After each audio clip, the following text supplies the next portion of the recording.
So you're looking into setting up an aquarium for a betta and you're wondering, do bettas even need decorations? Well, this video is going to answer all that for you and tell you all the different ways that you can do it, so don't go anywhere.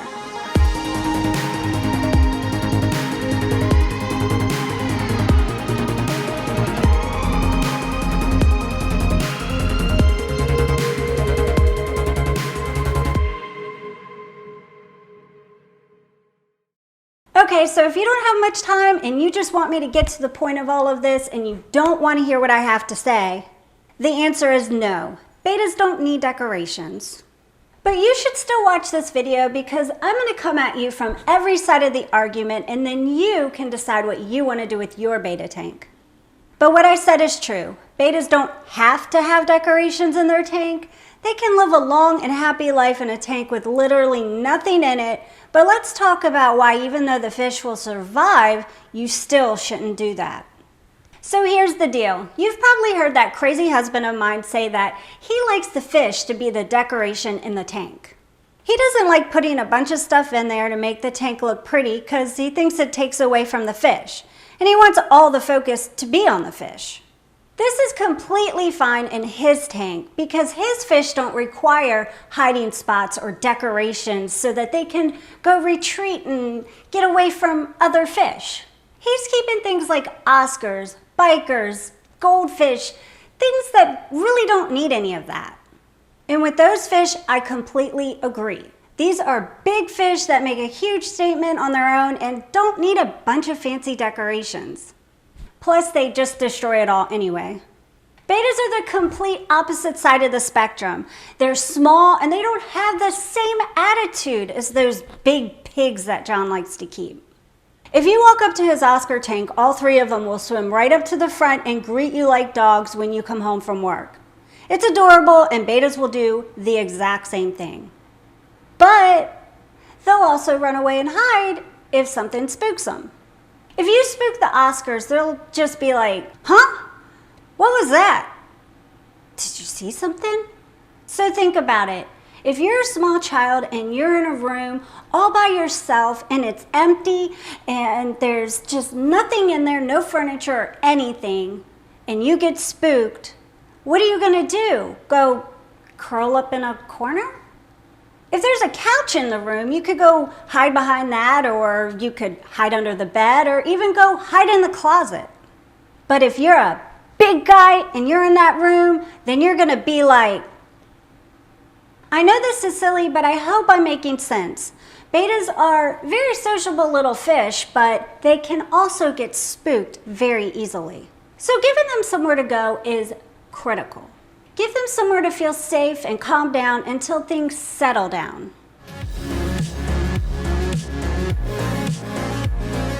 Okay, hopefully all of that made sense and I've convinced you to decorate your tank. So how are you going to do it?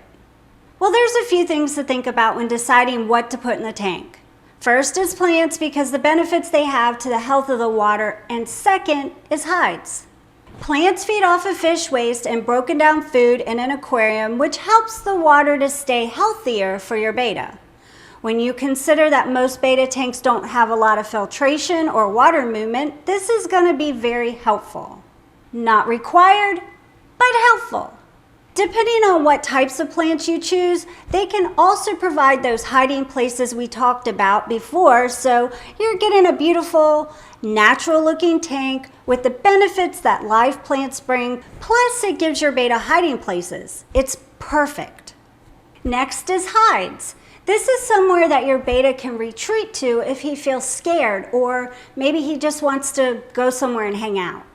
You can accomplish this with plants like we just talked about, or you can use things like driftwood, rocks, or even decorations meant to look like rocks or driftwood. It's really completely up to your imagination. There's really no rules except for one. If you're keeping a betta with long flowing fins, you're going to want to make sure you don't put rocks or decorations in that have sharp edges. Bettas are explorers and they can get themselves caught behind a rock or a piece of driftwood, and they can rip their fins on those jagged edges. So you really have to be careful with that. Also, if your Bettas fins get ripped or torn, you end up having to worry about a possible case of fin rot. So it's better to prevent that than to have to treat it. Their fins can certainly heal, but you just don't want that. Now let's talk about the elephant in the room, and that's beta sororities. This is a completely different conversation, and it cancels out everything I've been talking about so far. Beta sororities are a challenge, and it's not only because betas naturally want to fight, it's because we as the fish keepers need to take some extra steps to ensure it's going to be successful. If you're thinking about setting up a beta sorority, you have to understand that these fish must have places to go to get away from the other fish in the tank. These groups of girls in one tank are like a ticking time bomb, and if they don't have anywhere to go to get away from all the drama, you know how girls are, it's almost always going to end in disaster. So if you're thinking of setting up a beta sorority, just know that this tank is going to need to be heavily decorated with hiding places so it doesn't end up being a tank full of beat up beta girls. Okay, with all of that out of the way, let's talk about my favorite things that I like to decorate beta tanks with. First is plants. Plants do much more than you think and more than just decorating a tank. When you incorporate live plants into your beta tanks, you're not only putting something in there to help keep the water healthier for your fish, but you're also providing those much appreciated places to explore and hide. I like to use Java fern and Anubias plants in all of my beta tanks, and the reason why is simple. I suck at keeping plants. I have so much respect for these people that have amazing tanks full of all kinds of plants because for some reason it's something I haven't been able to do. I try, but I always seem to just like kill them all. Java fern and Anubias are like the easiest plants that you can keep in this hobby. For some reason, I can't even kill those. And they look really good.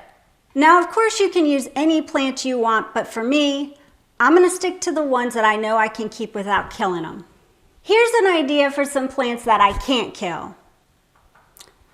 The ones that aren't alive.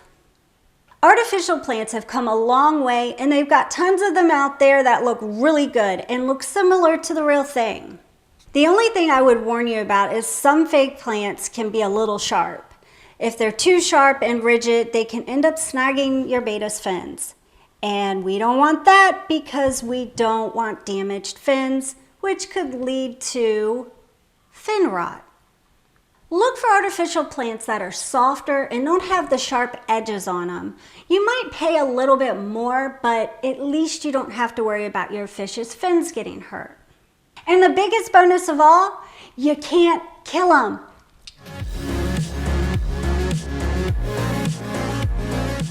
Next is something I like using in my beta tanks, and that's logs. These are all man-made logs. Don't go grab a piece of firewood and put it in there. There's quite a few of these products out there that look really nice and give your beta somewhere to explore and swim through, and can also be that nice hiding place for them if they get spooked. We actually carry 4 different kinds of logs on our website. I mean, we do specialize in betas. We have 3 different logs that lay on the substrate. These are very realistic looking, and like I said, they give the fish something interesting to explore. And then there's these beta floating logs. This takes decorating to a whole nother level because you don't have to stick the log on the bottom and decorate around it. You just drop this little thing right in the top and it just floats around and your fish will love it. Whatever type of log decoration you choose, these are going to be a lot of fun for the fish. They'll constantly be swimming around them, swimming through them, or even resting in them. Trust me, it's the cutest little thing when you look in your tank and you see your little fish poking his head out and he's looking at you with those eyes and he's just so adorable. Another idea that you can use that will not only make your aquarium look better, look more natural, and also provide more hiding spots for your beta is driftwood. There's a couple options when it comes to driftwood, and that's to use artificial or natural. I personally prefer natural driftwood mainly because it looks a little better. The fake pieces look good, but the natural just looks better in my opinion. There's also the tannins that are released from natural driftwood. This is something I love, but John is the complete opposite. He can't stand the water looking darker at all. If you like the darker water look, you're into making your betta tank look as natural as possible and want to give your fish cool little places to hide and explore, then driftwood is a great option. Regardless of what John says. I mean, what does he know anyway? All right, so the next few things we're going to talk about won't provide your betta with hiding places, but it will give your tank a more natural look and it'll give your betta what he or she needs. The first is mosses. Moss is another great thing to use if you want to make your tank look super natural and you don't want to fuss with big plants. Most mosses used in aquariums are literally a set it and forget it type thing. You just put a clump of it in the tank and watch it do its thing. You can attach moss to rocks, drape it over driftwood, or lay it on your substrate and let it just cover the substrate and do its thing. Not only does it give a great look and help with the water parameters, but it's also great for hiding things you might not want to be seen like fish waste and algae. You do need to be careful though, because a small piece of moss, it can go a long way and it will spread all over your tank. But the good thing is you can just clip it back and stick it in one of your other tanks and then you don't have to buy any more moss. All right, so this one is critical, and if there's anything that you get out of this video, I want it to be this one. You should get Catapa Leaves for your tank, period. Catapa Leaves do so much more for your bettas than just giving a tank a natural look. They also create a natural environment that's super beneficial for your betta. Catapa Leaves add tannins, lower the pH, and have been known to have antifungal and antibacterial properties. Who would have ever thought that throwing a couple leaves into a tank could have such a massive effect on the conditions of an aquarium? But all I'll tell you is this. I use these religiously, and since I started, I've had very few issues. You may not know this, but John and I sell bettas on our website. We sell about 50 to 75 a week and have an inventory of 400 at any given time. You also may not know that I'm the one that takes care of all 400 of these fish.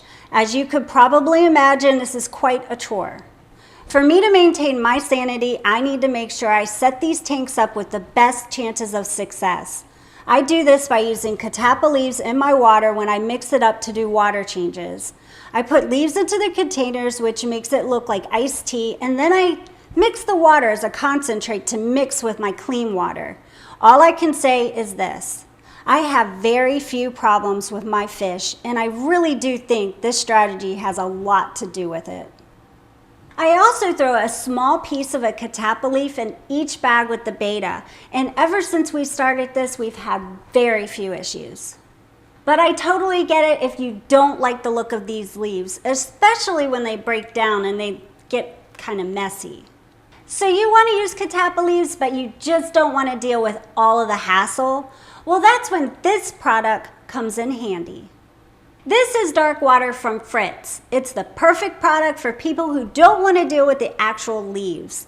You get all the benefits of Catapa Leaves without the leaves and without the mess. This is a product that every betta keeper should have. That is if you don't have Catapa Leaves. Trust me on this one, this has become a staple in the betta hobby. And if you want some, I will put a link in the description below and you can go get as many as you want because we always have them in stock. For the last thing on this list that we gotta talk about is something that when you see it, you're gonna just think it's the cutest thing ever. I'm talking about betta hammocks. Something new betta keepers may not be aware of is bettas like to rest. We get emails quite often from people saying, my betta keeps laying down on a rock and I'm afraid he's sick. Well, there's certainly a chance he could be sick, but it's more likely that he's just resting. It can be alarming at first, so I totally get it, unless you're keeping catfish. If he's laying down, then you're probably thinking, oh God, he's dead. If you see your bettas doing this, don't panic. Keep an eye on it, but also don't panic. He's probably just resting, and you should probably give him something to rest on. Well, that's what these betta hammocks are for. All you do is suction cup it somewhere in your tank, and the betta will eventually find it. And when they do, it's super cute. And if your betta is like my betta, you'll go to grab your camera, and then they're just going to swim away, and you won't get the picture. It's completely natural to put the hammock up around the front of the tank because you want to be able to see your fish laying on it. That's what John did in his betta tank because he wanted to get footage of the fish laying on it. Unfortunately, this isn't the best spot for these. If your fish does lay on it, as soon as you come up to the tank, he's going to end up moving, and you're definitely not going to get footage of it, that's for sure. But the best thing you can do is place it in somewhere in your aquascape somewhere that's nice and cozy so that he can rest on it and just relax. It's not ideal for you because you can't see him, but it's ideal for the fish, and that's all that matters. So that's it. Now you know what you need to know to go out and get all the best stuff for your betta. Or better yet, I'll put a link in the description below for all of the stuff that we carry on our website, and you can just go order it up from us. Thank you so much for watching, and I'll see you next time.